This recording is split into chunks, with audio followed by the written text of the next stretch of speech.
I think it would be fun to speed up the loading screen times just to see how long it takes.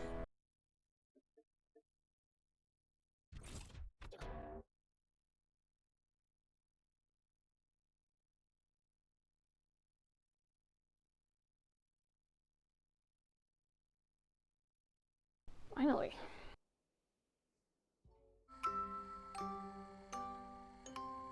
Good evening! Tonight we're going to be playing Borderlands 3. I actually tried to make not really a full-fledged Let's Play video of it, but more of a test kind of thing. But that was when I was still trying to record on my computer, both mic and video. And my computer did not like that, so I turned out very quiet and practically inaudible. But now it should be fine. Just in case, though, I'm going to tweak some settings real quick. Mostly audio. Speaking of audio, I think we'll have to skip past the opening because it has a copyrighted song. So, sorry about that. It is cool, though. I'm sure you can find it somewhere. Okay. New game. Oh, yes, I do have the DLC installed. These ones. I don't have the one that gives you the 4th ability tree, or, Tiny Tina's Wonderland, I think it's called. Those might be the same thing, but new game. Probably normal. I have played Borderlands games before. They didn't have an easier setting, and I did somewhat well on them, so we'll go with normal for now. So, you want to hear a story, huh? A tale of adventure across the stars. Come, listen to old Marcus. Have I got a story for you? My tale begins here, on this backwater planet called Pandora. Some say it is a wasteland of greed and violence, and it is. But if you've got skills to pay the bills, Pandora is full of opportunity. Vault Hunters. They brave the merciless borderlands in search of secret alien treasure. My father told me tales of vault hunting when I was but a little Marcus boy. And now, I tell you. So, you ask, what treasures do the vaults hide? Fame? Wealth? Power? Or maybe nonsense like charity or family. I don't know. Use your imagination. Whatever the prize, a Vault Hunter must have the determination to seize victory from the jealous hands of fate. Now, my story is about a very special band of Vault Hunters who have only just started their journey. They are bold and hungry. Maybe old Marcus tells you this story because they remind me of you. Just a little, don't let it go to your head. These new Vault Hunters are answering a siren's call. Her name is Lilith, and she is a hero, savior of Pandora a dozen times over. Lilith is recruiting a team to hunt for a map. A map that leads to vaults all over the galaxy. But she is not the only one. Dark forces have gripped the Borderlands. A new threat, unlike anything the galaxy has seen before. My story begins right here on Pandora, with our new Vault Hunters, their siren leader, and, most importantly, me.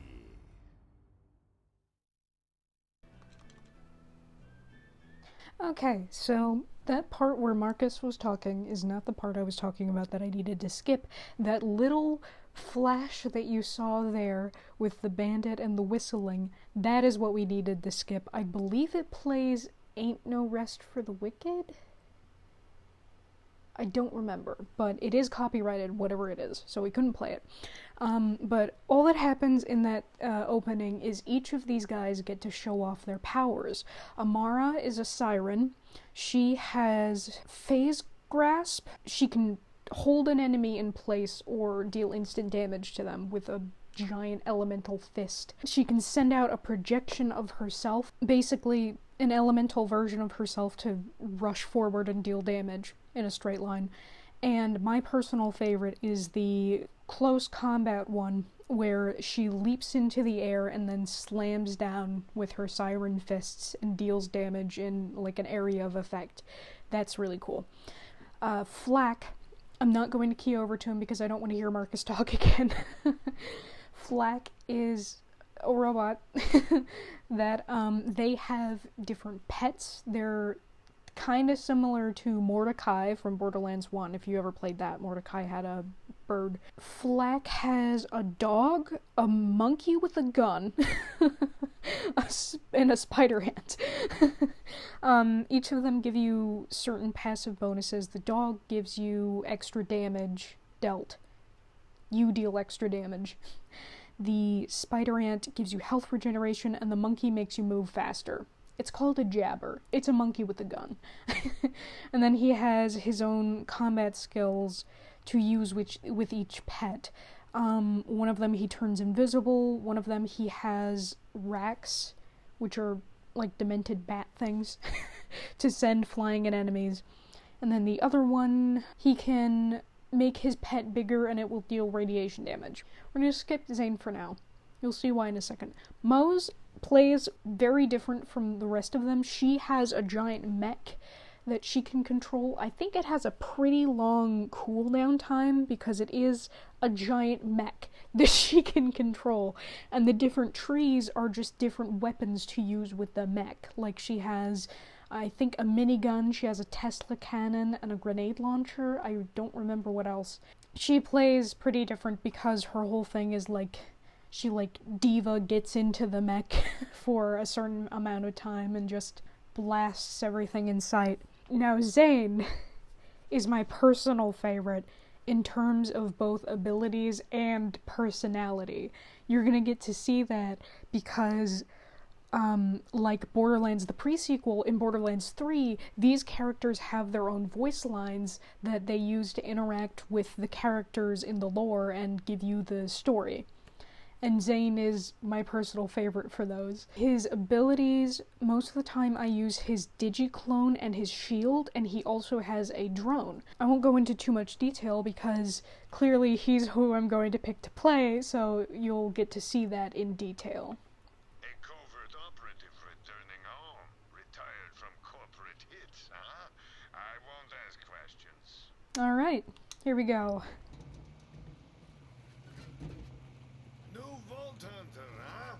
Name's Marcus. You picked a hell of a time to join the Crimson Raiders. Good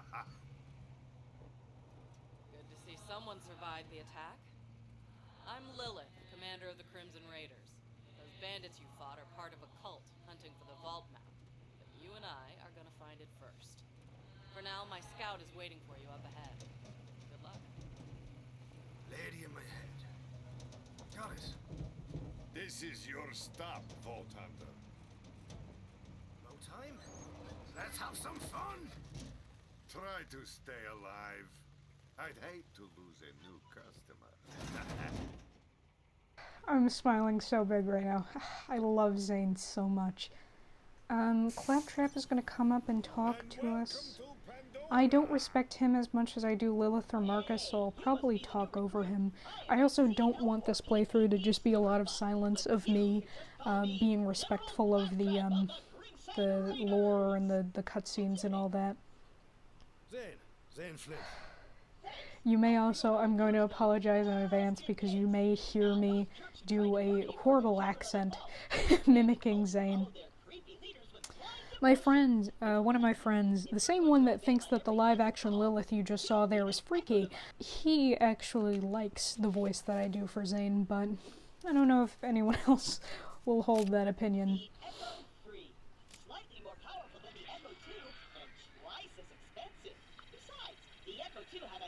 We'll get to move in a second, by the way. I'm just kind of confined to this little wiggle area as Claptrap tells me about things.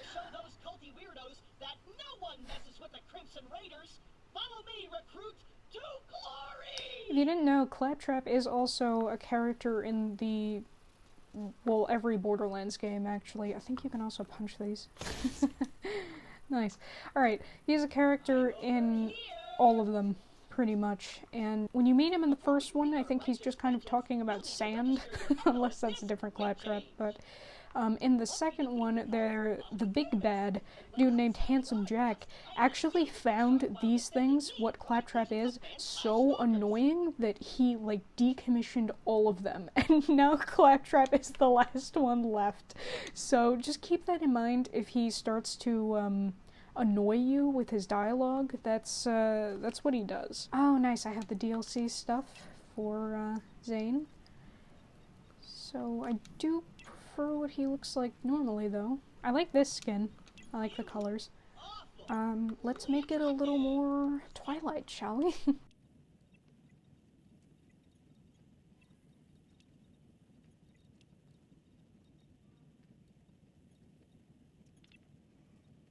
Okay, you know what? That looks cool. Alright, we're going with that because I don't want to be here forever.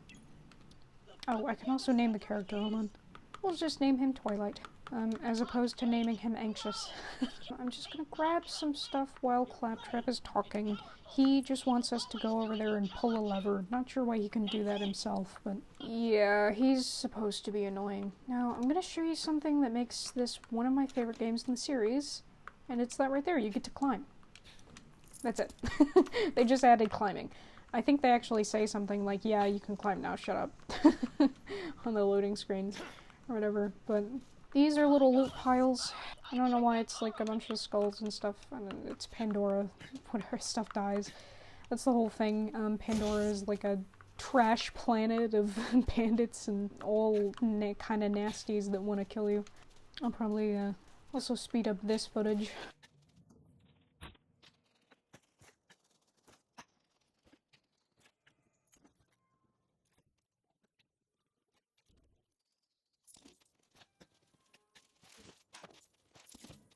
I did actually find a gun over here once, but I think it's because I was playing with my friend. Claptrap gives you a gun in a little bit as part of the tutorial. There's only one gun there. Although, if one of you picks up the gun, the other one gets it as well, so I'm not sure why I found a gun over here then. I haven't been able to find it ever since. Oh yeah, you can also do that. It's like the ground slam that you can do in the pre-sequel with your Oz kit, they call it. The pre-sequel takes place on a moon, so there's less gravity and you will suffocate unless you have, it's basically another kind of shield, Oz kit. But you can use the oxygen from it to do a little ground slam, which here you can just do if you're at an elevated point. I guess this will work, and then you hit B. There you go. That's another reason why Zane is my favorite. Each of them have their own unique melee weapon. You've seen me using this thing quite a few times now.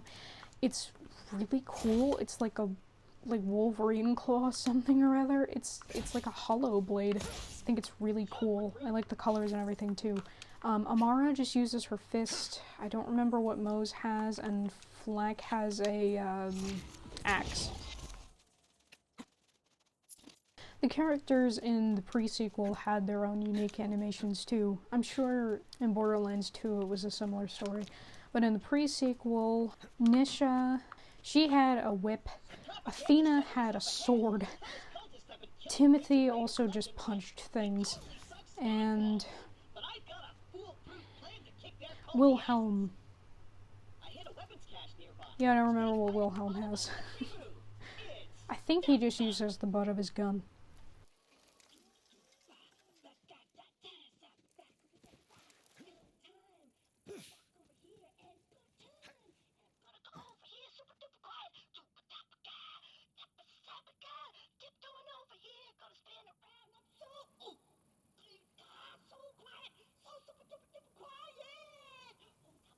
Yeah, we're just going over here. If you can see, there's a chest under the rubble. Stand back! Great. I'm sure there's some people on the moon who didn't hear that. I love that line. It's actually super weird if something's not exploding. Now take your gun, recruit. You're gonna need it. Okay. These guns, like myself, aren't beholden to their primary function. I'm going to get loot again. And sing! I don't know why people on this planet store their cash in a fridge, but they do. Also, what Claptrap was singing there for a second about Vladoff weapons like this one. They used to just have an increased fire rate, but now some of them also have a secondary firing mode. Like this one is both a pistol and it has rockets, which will be very helpful for the boss fight coming up. And yes, there is a boss fight coming up.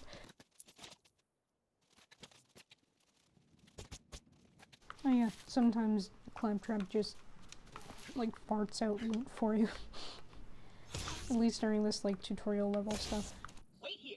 I'll talk my way in, become their king, and then you'll surprise slaughter them in cold blood. Watch and learn, recruit. Hello? Anyone So there? Claptrap here talks to... That guy is the one that we have to kill in a second. He talks to him. Hello? Blood He's not very smart, so he thinks that he's Slayer of the Destroyer like and Super General of the Crimson Raiders.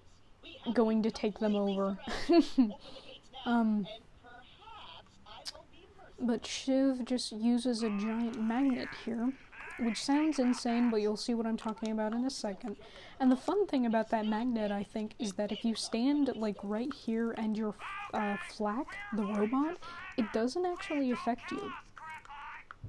Which, I mean, it would mess up the mission if it did, so it kind of makes sense, but Flak's also metal. Oh yeah, and you can set yourself on fire with those things, but I'm not going to show you because I don't have a shield, and you don't regenerate health passively, at least not yet. Did it. Another victory for the Crimson Raiders. You do get to. Oh, there's the magnet.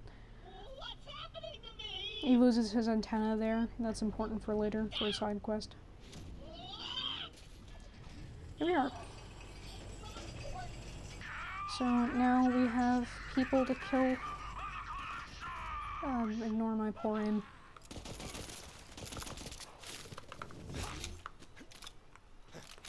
Oh, I didn't put in at all. There you are.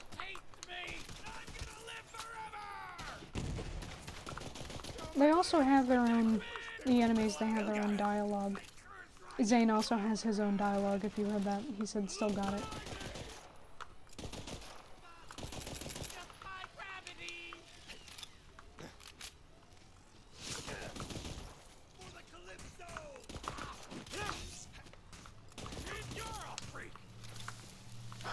Sorry, I'm like super focusing right now.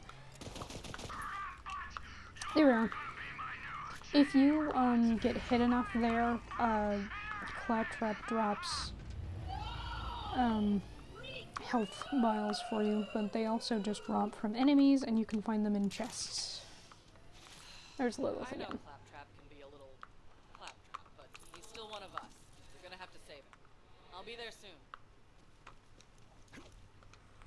Here you get another gun. They're both Jacobs, I believe. Yes.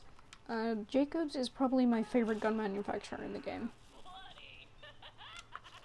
Also, that right there, that was Tyrene's voice. She's one of the big bads in this game. They're, actually parodies of influencers, I believe. Like, they are this crazy messed up world's version of YouTubers. So that's fun. There's, Troy is the male, and then Tyrene is the female. They are both sirens. Which is odd if you know anything about the Borderlands series, because sirens are only female, or at least they have been up until this point. I believe in the lore it's explained as, Troy being a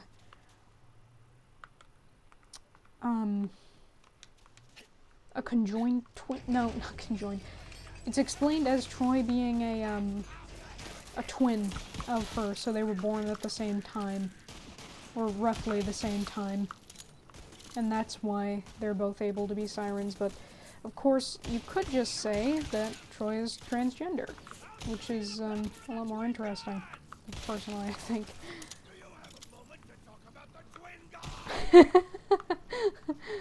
But one of them is like a Mormon. Oh, that there, though, if you saw that, is why I prefer Jacob's weapons. Every time you get a critical hit, it ricochets into another enemy. It's really nice. They're also easier to get critical hits with. And they're like cowboy revolvers. If you saw how he, right there, he, like, fans the hammer. I really like that. Reminds me of, Cassidy. Or, if you don't know what I'm talking about, McCree from Overwatch. They had to rename him. His name, I did prefer, they renamed him twice. I did prefer the other name, Cole.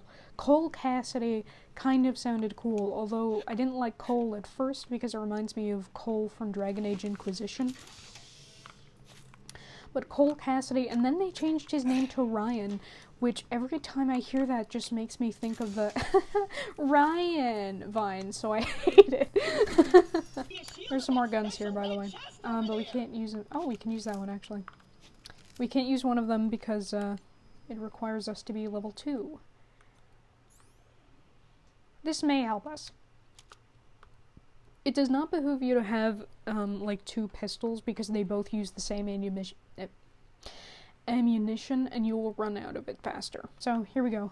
I'm keeping this gun on, aside from the Jacobs, even though I said Jacobs was my favorite, because using the rockets is, like, the easiest way to take out Shiv. So we're gonna get the shield here in a second, and after we beat Shiv, we become level 2 and we actually unlock our action skill, which is good. That's fun. In the first Borderlands, and Borderlands 2, I believe, it took you until level 5 to unlock your action skill. And then, in the pre-sequel, they changed it to level 3, and in this game, it's level 2. So that's interesting. That's fun if you didn't know that. There, we have some shields. I'm going to take them all because the ones that we do not need we can sell for extra money.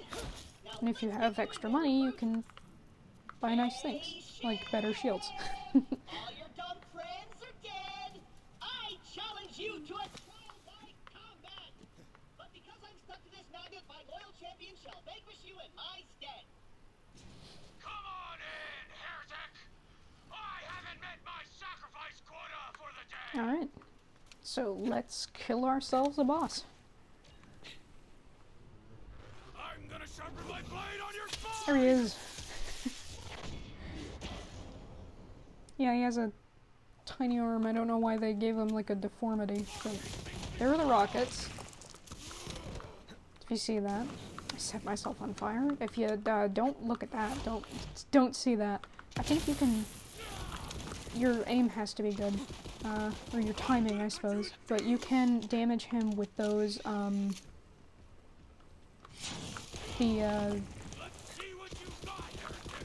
electric things. So the biggest, danger with Shiv here is that he has long-range attacks. And of course you can't get close because he's got a massive fucking razor. But his long-range attacks are a problem because it means that he's dangerous even if you're not near him. So you basically just have to like ring around the rosy, run around him, which personally reminds me of Dragon Age 2. It's a weird reference right now, I know, but in Dragon Age 2, if you're a mage, there's a certain boss that is close range like that, and you basically just have to do the same thing where you run around in circles. And depending on how good of a mage you are, you run around panicking. Told my kind of mania. He gives you a shotgun. I kind of prefer this thing. It has shields. Hyperion weapons now have shields that you can use. I've never actually noticed that. I've never looked at his back before. Ah, yes. Claptrap is going to yell at us for a while now. We've got to go get Claptrap, unfortunately. Although maybe some of you don't dislike him as much as, well, the rest of the people who play this game do. Let me know in the comments if you like Claptrap or not. And also, if you've played any of the Borderlands series, let me know about it. Let me know which one your favorite is. Also, I forgot to use the action skill. So the fun thing about Zane is that in a little bit Lilith gives you grenades. Well, Zane can either use your action skill and the grenades each are mapped to one bumper respectively. Zane can swap out using grenades for a second action skill. So instead of grenades being mapped to LB, or whichever one it was, I don't actually remember, it's his digiclone, or his shield, and vice versa. So these are the two I usually use. The digiclone has helpful skills right off the bat, like increased action skill duration, so they last longer, increased gun damage and magazine size. The shield is basically health and staying alive, so that's why I use those two. This one is like speed and damage. Digiclone, I would say, is in between, and then this is health, which is always helpful. So there's Claptrap, but he plummets pretty far, so we gotta pick him back up. I always forget about that fire barrel. Anyway, so we've got to revive our ally. Come on up now, boyo. There you are. Get up off the ground. Wow! I did it! I single-handedly took out So the see, his COV antenna is second gone, packet. and Now all yeah, he's that's being a left bit is to signal annoying. Lilith that the mission is complete. He's summoning Lilith.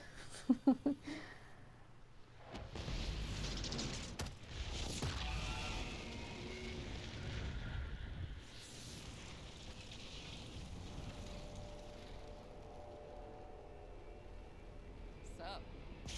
It's very flashy and all, but was that really necessary? If there were any COV left over here, they would have 100% seen that. All by myself. Which is foreshadowing, by the way. Well, cult's destroyed. It just seems like a little bit much. So this'll have to do for now. Especially you could have hit me with that. That was a pretty big radius of fire or whatever. I'm Zane. You're the lady from my brain.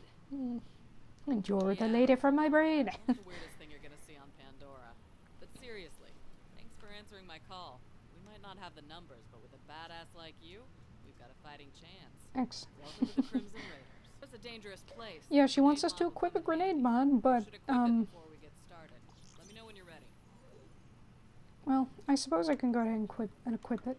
As I explained, we can't actually throw grenades ourselves, but the digiclone does have a chance to throw grenades based off of your grenade mod. It's a certain perk. Hold on, I can show you. Ah, there it is. It's right there. In order to unlock this tier, you need to have 5 points right here, and you also now get action skill augments. I really like the Cryo Nova. I can't wait to show you that one, honestly. A little extra boom never hurt anyone. Except me targets. So, if you don't equip it, well, let's wait a second. I told you they would see the massive whatever.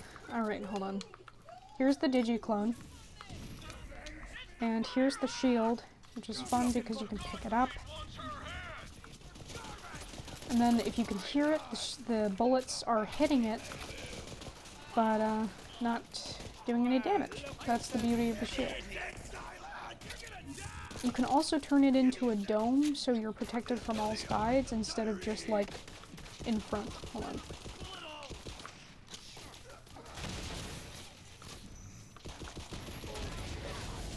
Alright, here we are. You good? Just casually flaming. Alright. What was I saying? Oh, damn it, what was I saying? Give me a second. I gotta remember what I was saying. Oh, if you don't equip the grenade mod, Zane says something like, maybe I'll equip later. And then Lilith is like, suit yourself for your funeral. I think she says your funeral. And I'm like, I would much rather have a second me constantly firing at the enemies than a little grenade. Also, like, you don't really have to aim with the digiclone, but grenades, I don't know what she's on about now. Oh, she's going to tell us about the map that she lost to the big bands, which is what Marcus was on about in the beginning, if you were paying attention. So, like I said, she comes... Oh, I have to speak to her. She comes up to that door and walks through it, and then you... Well, then you get the next story mission. Children of the Vault. I can't believe the bandits actually stopped fighting amongst themselves. Yeah, so that's the whole problem with this game, is the bandits used to just be, like, individual clans that were kind of annoying, but now they're all under one banner of the COV. Actually, fun fact, Zane here, he has two brothers, I believe it's two, and, one of them is a boss in Borderlands 2, and I think the other one is a boss in the pre-sequel. Both of them have the names Flynt, and they're both bandit leaders. So Zane is the only one who's been on the good side so far. Children of the Vault. Ah, yes. She's explaining what I just muttered about. Leaders of the Calypso followers worship them like gods. They're convinced the map will lead them to something called the Great Vault. They've been slaughtering anyone who gets in their way. We heard a rumor that a bandit clan found an alien artifact in the desert. Could be the map. That's what we're here to find out. So you find out about that bandit clan she's talking about through here. From a television, this right here. So, she's gonna listen to that, and I'm going to run around and get paid. Not to be whiny or anything, but I'd also like to get paid on my YouTube videos, so if you like this, please hit subscribe, like, comment, bell, you know the drill by now. Every YouTuber says it. We have to beat them to the Sun Smashers. Yes, the Sun Smashers. That's the bandit clan that we're after now. So she's going to let us through here, and that'll lead us into the next area, and the next episode. That's right, here's where I'm gonna end it. Thank you for joining me, and remember what I said about getting paid. Good night.